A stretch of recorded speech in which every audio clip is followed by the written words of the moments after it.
This tool is, geez, the greatest time saver in the world, but it sure makes it easy to do. The rings that we're using to put the hook through, I don't think there's any way you could ever put them on by hand. So you just thread them onto the tool. Ooh, Doc. It's the bottom, but yeah. It was a fish, but the bottom has no weight. Well, he just, the way angle he moved you to is all. That's okay. He didn't know he was going to do that to you, though. But so you just put them on, and then you screw it back together.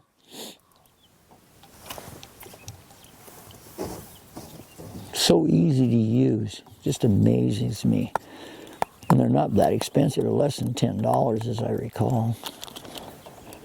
Just put whatever you want to put the O-ring over inside the tube, and you slide the black O-ring down it slides pretty easy once you get it started. And boom, there it is, right on top of the Senko. Sure saves a lot of time, and you get an exacting type deal too. I'm going to do a few of them up ahead of time and talk about, we're just doing something new. Okay, now these red ones, they're not to attract fish necessarily. They're actually a different size than the black ones, different density too, and they fit tighter. And one of the things that we've been working with is what they call pegging or putting weight into the Senkos, and it puts weight on one side, so we put it right in the middle. But the problem we've been having is the weight's been coming out. So what we're going to do is we're going to try putting a little pressure on it to keep the weight in. What it does is it gives it a completely different drop, a little bit of direct attitude, and gets you in the fishing water faster. Get you down where the fish are. The fish are on the bottom. Get you down there quicker. And we're going to just see if that will help us keep our weights in. And then I already put one in the middle. One of the black ones. So wish us luck. Well, many years ago, a client, 20 years ago almost, came to me with braided line, and I'd never seen high-vis braided line used before. I've not read about it, but I'd never seen any. And boy, it worked great. I asked him, do you want me to tie any tippet on there just to, that's pretty bright. He says, nah, just tie the jig head direct. Well, actually, it did work. It didn't bother the bass at all, and he caught way over 100 fish. But it is better to have this on there, and the reason is that the hooks can nick the braid, and it'll fray it a little bit.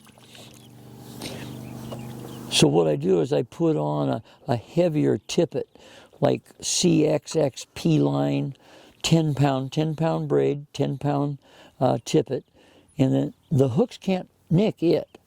And so what I'm doing is I'm actually protecting the braid, protecting the integrity of our setup so we don't break off on a big fish. It's not for stealth, though. It is not for stealth. It's just to protect the lines from the hooks. And some of the stuff we throw have treble hooks, and so that's 6 hooks. Well, there's a lot of opportunities to nick something in the casting and the flying through the air and so on and so forth. So we just eliminate that. And a double uni knot, which is what I just tied, 2 uni knots tied separate and pulled together, has proved itself to be one of the absolute quickest and most effective ways to hook braid to mono line. There are so many different knot variations that people use or are accustomed to using, but you want to stay with 100% knot and one that does not cut into itself and will compromise your deal. And you want to trim it off your tags fairly close. So if you do the clinch knot, which is just like 5-6 wrap and then pull it tight, it isn't going to work. But a Palomar knot, where you ran it through, pulled it back through, made a loop between the two, do one overhand knot, pull it through, and now take whatever it is you wanted to tie, whether it be a swivel or a hook, and push it through the loop that you just made, And now pull it tight, maybe just a little wetting at that point, and now take everything up to where it's tight, tight, tight. So you pull up on the tag, you pull up on the main line hard. Okay, now what we ended up with is we actually have two lines here holding it, and when you pull on it, it's not cutting back into the line, it's pulling against the hook.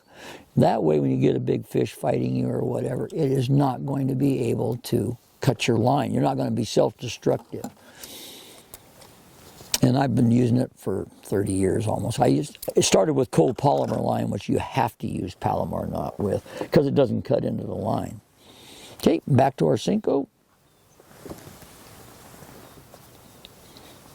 Yeah, I usually take a little meat of the Senko, keeps it from sliding out as easy when the fish because when the fish picks up on it, he grabs here, and that's when you feel him.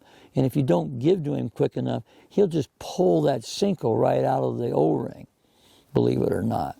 And so you end up getting the black thing back, but you don't get anything else. So as soon as you feel him, you lower the resistance, and he goes gobble, gobble, gobble, and gets up to the hook. And if you've got a good rod, you can tell the difference between him on the end and on the hook.